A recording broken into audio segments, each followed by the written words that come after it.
Sa ngalan ng Ama, ng Anak at ng Espiritu Santo. Amen. Sumainyo ang Panginoon. At sumainyo rin. Magandang umaga po sa inyong lahat.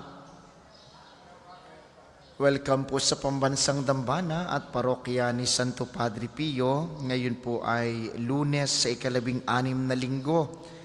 Sa karaniwang panahon, patuloy tayong manalangin sa ating mga personal na intensyon kasama ang intensyon ng mga nagpamisa, ang mga nagdiriwang ng kaaraw at anibersaryo sa araw na ito, ang mga patuloy na dumudulog kay Santo Padre Pio para sa kanilang mga kahilingan at karamdaman, para din sa kapayapaan ng kaluluwa ng ating mga yumao.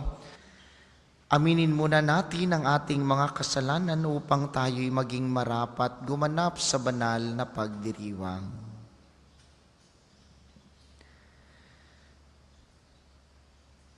Inaamin ko sa makapangyarihang Diyos at sa inyo mga kapatid na lubha akong nagkasala sa isip, sa salita at sa gawa at sa aking pagkukulang.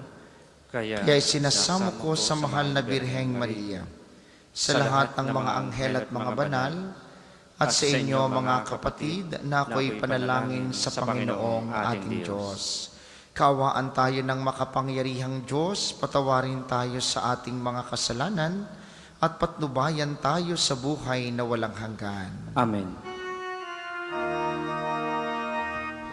Panginoon, kaawaan mo kami. Panginoon, kaawaan mo kami. Kristo, kaawaan mo kami. Kristo, kaawaan mo kami. Panginoon, kaawaan mo kami. Panginoon, kaawaan mo kami.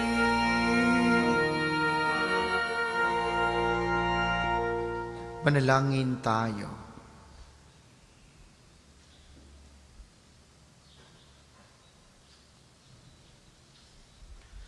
Ama naming makapangyarihan, kalugdan mo kami at pagbigyan na magkamit ng kaloob mong karagdagan upang sa maalab naming pananalig, pag-asa at pag-ibig, kami mamalaging tumatalima sa iyong kautusan sa pamamagitan ni Hesukristo, kasama ng Espiritu Santo magpasawalang hanggan. Amen.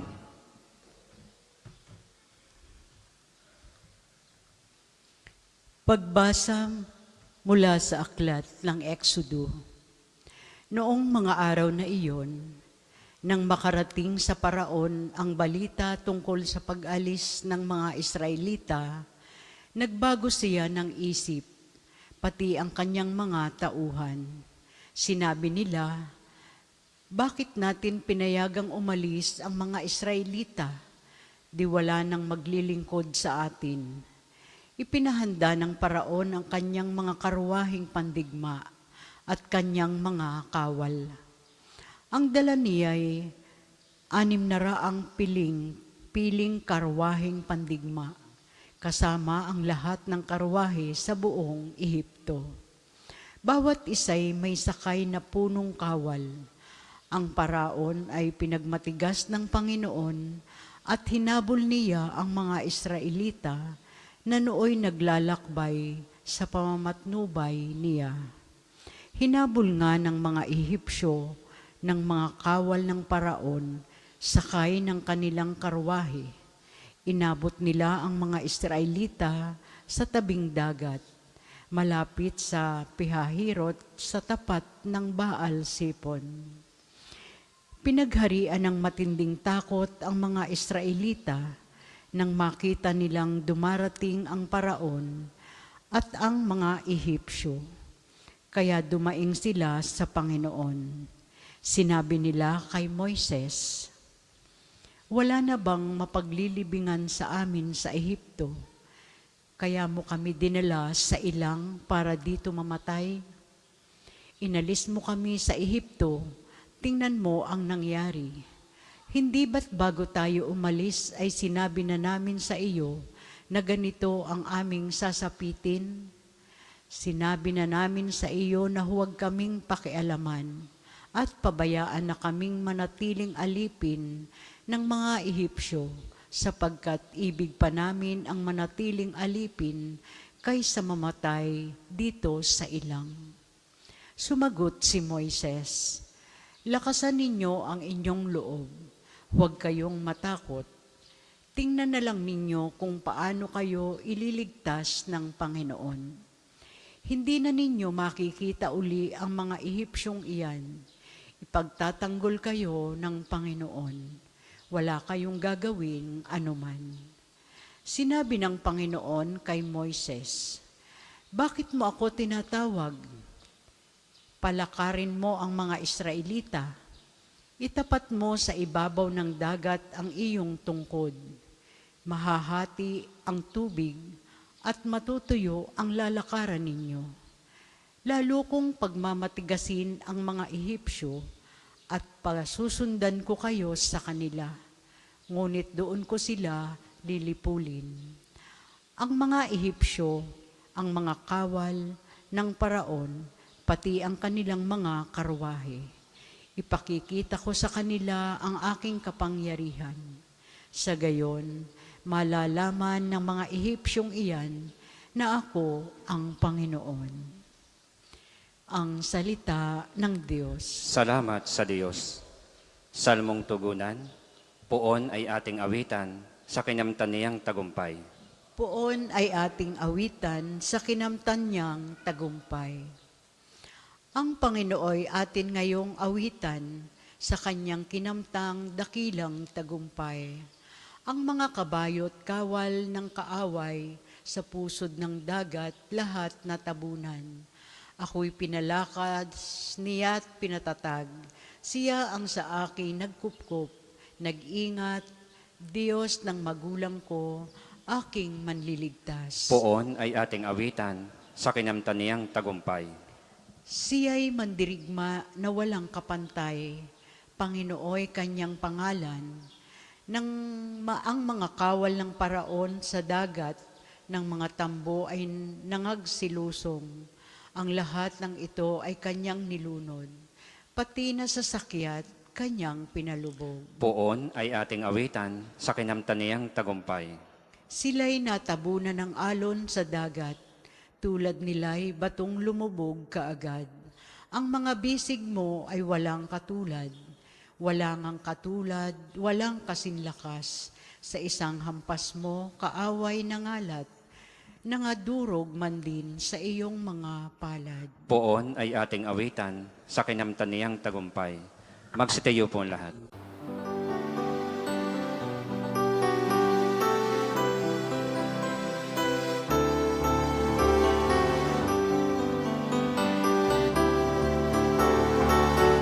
Alleluia, alleluia, alleluia,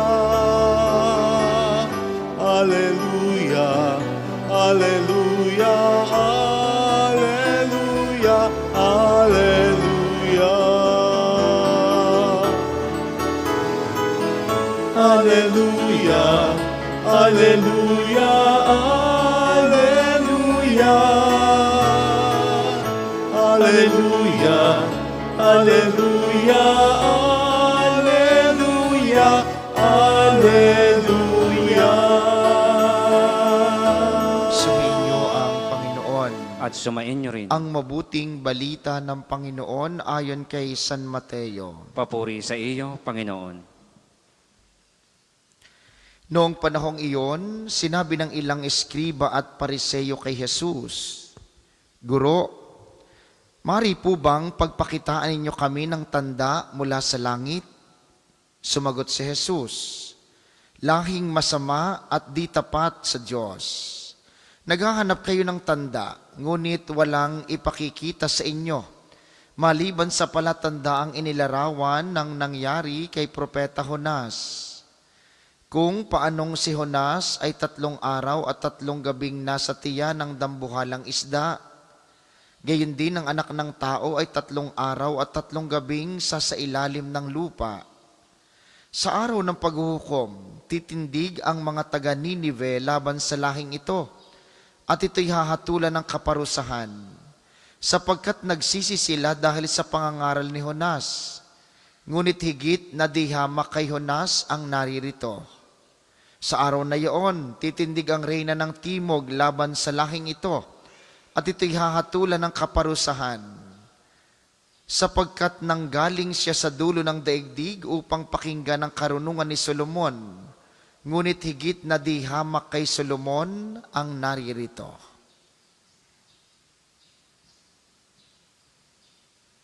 Ang mabuting balita ng Panginoon. Pinupuri ka namin, Panginoong Jesucristo.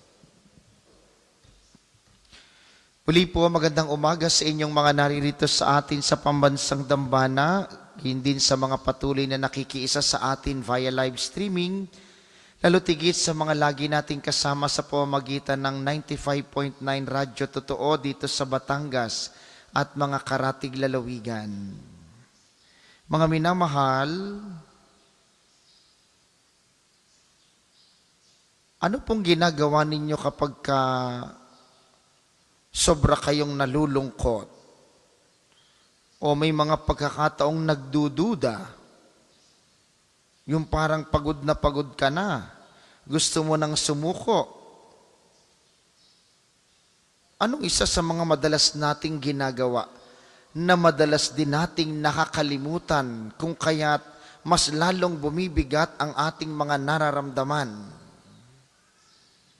Madalas po, ayaw nating balikan ang magagandang karanasang ating naranasan sa buhay. Sa unang pagbasa, ang mga Israelita sa aklat ng Exodo, sila'y inalis ng Diyos sa pagkaalipin. Itinawid sila sa dagat, hinati ni Moises ang dagat sa pamamagitan ng utos ng Diyos para makatawid at makalaya ang mga Israelita. Pero nung dumadating na at kita nila ang kalaban, anong kanilang reklamo? Dito ba kami papatayin? Sa mabuting balita ngayon, humihingi ng tanda ang mga Pariseyo. Ang mga Pariseyo po yung mga Israelita. Humihingi sila ng tanda, gusto nilang patunayan ang kapangyarihan ni Jesus. Ngunit nakalimutan nilang balikan ang napakagandang karanasan ng pagtawid nila sa pagkaalipin sa pagiging bansang malaya. Kaya tumitindi ang ating duda, kaya tumitindi ang ating mga paghihirap, ang ating pagsubok, ang mga nararanasang problema dahil nakakalimutan nating balikan ang magandang karanasang ginawa ng Diyos sa atin. Ang nakikita lamang natin ay ang nangyayari ngayon. May sakit ako, mahirap kami, wala kaming ganito, parang pinabayaan na kami ng Diyos.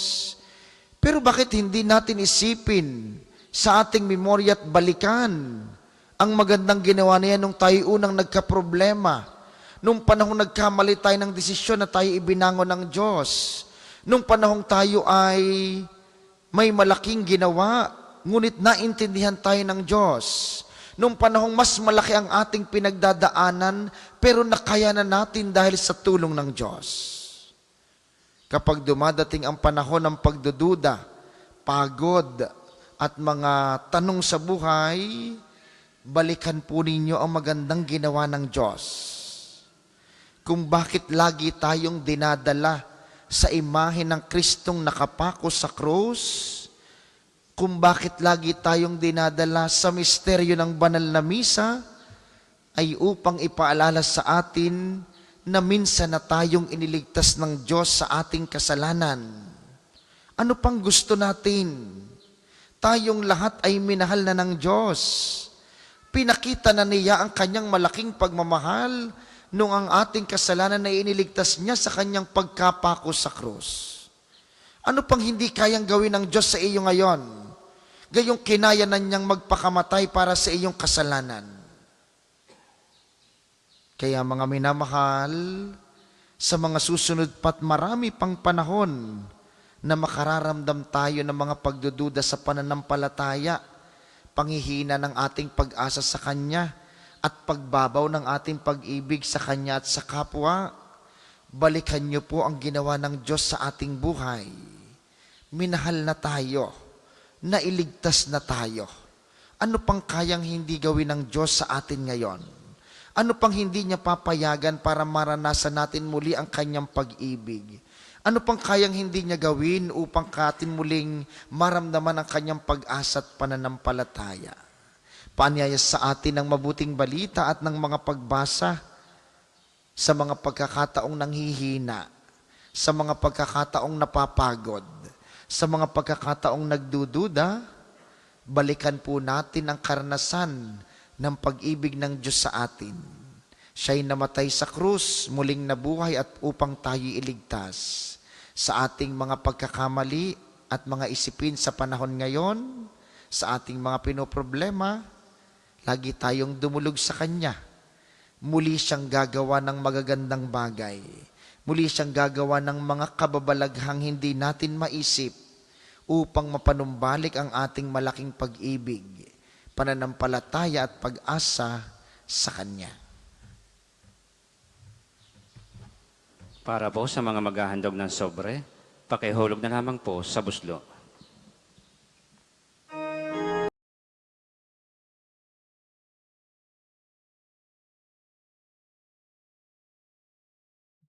Namin sa iyo.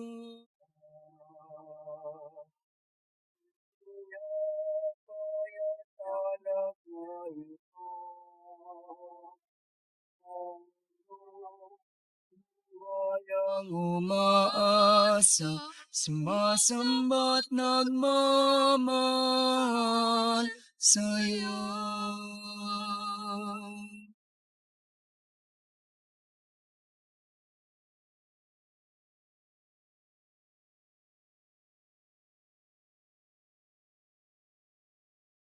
Manaming mapagmahal kasalanan sa lugat at linisin mong lubusan ng nagawa kong pagswa. Magsitayo po lahat. Manalangin kayo mga kapatid upang ang paghahain natin ikalugdan ng Diyos amang makapangyarihan. Tanggapin nawa ng Panginoon itong paghahain sa iyong mga kamay, sa kapurihan niya at karangalan sa ating kapakinabangan at sa buong sambayanan niyang banal. Ama naming lumikha, lahat ng iyong mga paghahaing ipinag-utos nung araw ay iyong pinagtibay sa isang haing hantungan ng tanan. Tanggapin ang ginaganap ngayon ng iyong mga lingkod at basbasan mo ito sa kabanalang gaya ng iyong kaloob. Sa mga alay ni Abel na lubha mong ikinalugod, upang ang mga handog ng bawat isang nagbigay, para sambahin ang banal mong ngalan ay magkamit ng karagdagan mong kasiyahan sa pamamagitan ni Jesucristo, kasama ng Espiritu Santo magpasawalang hanggan. Amen. Sumainyo ang Panginoon. At sumainyo rin. Itaas sa Diyos ang inyong puso at diwa. Itinaas na namin sa Panginoon. Pasalamatan natin ang Panginoong ating Diyos. Marapat na siya ay pasalamatan. Ama naming makapangyarihan, tunay ngang marapat na ikiyaming pasalamatan. Pinagbibigyan mong ito'y aming maihayag kahit na ito'y walang anumang maidaragdag sa kadakilaang sa iyo ay likas.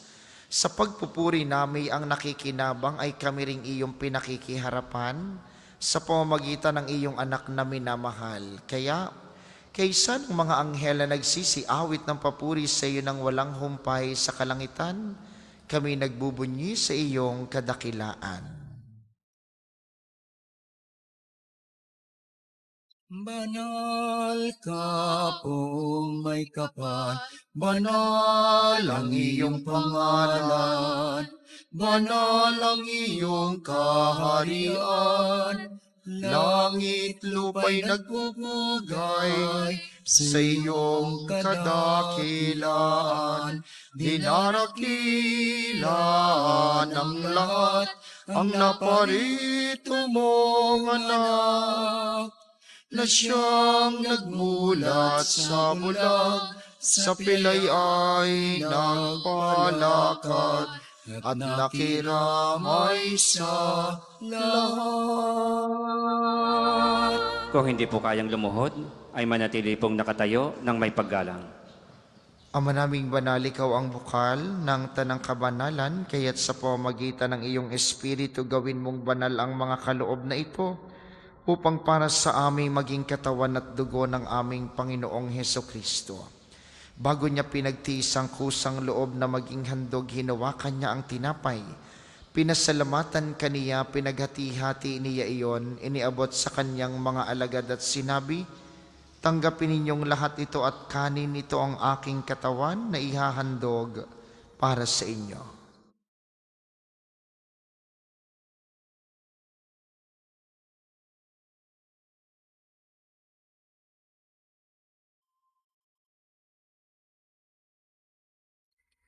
Hindi naman nung matapos ang hapunan, hinawakan niya ang kalis, muli kanyang pinasalamatan. Iniabot niya ang kalis sa kanyang mga alagad at sinabi, tanggapin ninyong lahat ito at inumin, ito ang kalis ng aking dugo.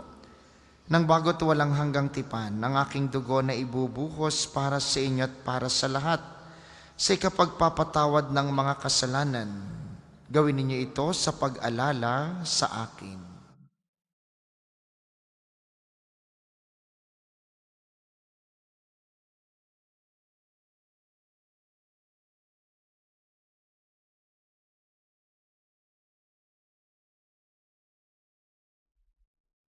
Ipagbunyi natin ang misteryo ng pananampalataya. Si Kristo'y namatay, si Kristo ay nabuhay, si Kristo'y babalik sa wakas ng panahon. Ama, ginagawa namin ngayon ang pag-alala sa pagkamatay at muling pagkabuhay ng iyong anak, kaya't iniaalay namin sa iyong tinapay na nagbibigay buhay at ang kalis na nagkakaloob ng kaligtasan. Kami nagpapasalamat dahil kami iyong minarapat na tumayo sa harap mo para maglingkod sa iyo. Sinasamo namin kaming magsasalo-salo sa katawan at dugo ni Kristo ay mabuklod sa pagkakaisa sa pamamagitan ng Espiritu Santo. Ama, lingapin mong iyong simbahang laganap sa buong daigdig. Puspusin mo kami sa pag-ibig kaisa ni Leon na aming Santo Papa at ni Gilbert na aming obispo at ng Tanang Kaparian.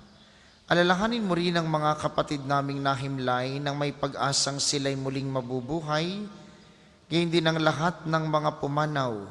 Kaawaan mo sila't patuloyin sa iyong kaliwanagan. Kaawaan mo at pagindapatin kaming lahat na makasalo sa iyong buhay na walang wakas.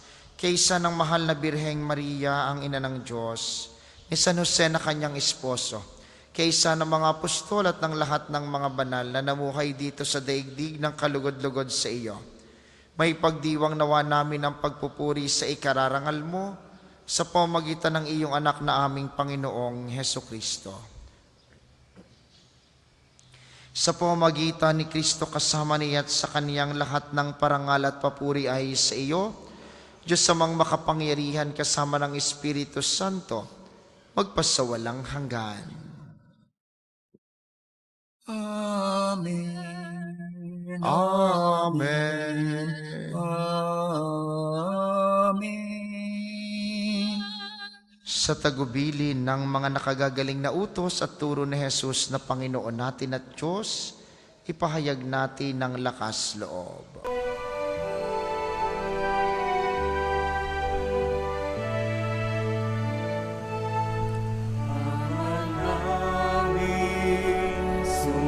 Sumasalangit ka, sambahin ang ngalan mo, mapasa amin ang kaharian mo, sundin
Hinihiling namin kami yadya sa lahat ng masama, pagkalooban ng kapayapaan araw-araw, iligtas sa kasalanan at ilayo sa lahat ng kapahamakan, samantalang aming pinananabikan ang dakilang araw ng pagpapahayag ng tagapagligtas naming si Hesu Kristo. Sapagkat iyo ang kaharian at ang kapangyarihan at ang kapurihan magpakailanman. Amen. Panginoong Heso Kristo, sinabi mo sa iyong mga apostol, kapayapaan ang iniiwan ko sa inyo, ang aking kapayapaan ang ibinibigay ko sa inyo. Tunghayan mo ang aming pananampalataya at huwag ang aming mga pagkakasala. Pagkalooban mo kami ng kapayapaan at pagkakaisa ayon sa iyong kalooban. Kasama ng Espiritu Santo magpasawalang hanggan. Amen. Ang kapayapaan ng Panginoon ay laging sumainyo. At sumainyo rin. Magbigayan kayo ng kapayapaan sa isa't isa. Kordero ng Diyos na nag-aalis ng mga kasalanan ng sanlibutan, maawa ka sa amin.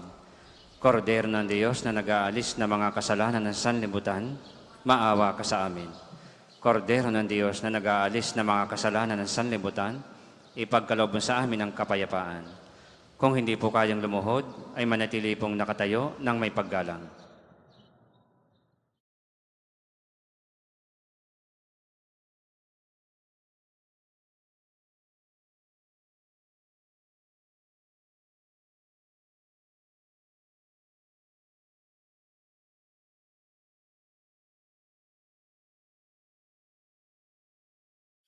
Ito ang kordero ng Diyos, ito ang nag-aalis ng kasalanan ng sanlibutan, mapalad ang mga inaanyayahan sa kaniyang piging. Panginoon, Hindi ako karapat-dapat na magpatuloy sa iyo, ngunit sa isang salita mo lamang ay gagaling na ako.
Nalangin tayo. Manaming mapagmahal, manatili kang kapiling ng iyong sambayanan na ngayoy pinapakinabang mo sa iyong sariling buhay at gawin mong kami pasulong na makahakbang mula sa dati naming pagkamakasalanan patungo sa pagbabagong nagdudulot ng iyong kabutihan sa pamamagitan ni Hesukristo kasama ng Espiritu Santo magpasawalang hanggan. Amen. Maraming salamat sa ating mga tagapaglingkod at sa inyo pong lahat na nakiisa sa ating banal na pagdiriwang. Maraming salamat po sa inyo. Lagi po kayong mag-iingat. Sumainyo ang Panginoon. At sumainyo rin. Pagpalain kayo ng makapangyarihang Diyos, ang Ama, Anak at Espiritu Santo. Amen. Ang banal na misa ay naialay na, humayo kayong mapayapa, laging alalahanin ang ginawang maganda ng Panginoon. Salamat sa Diyos.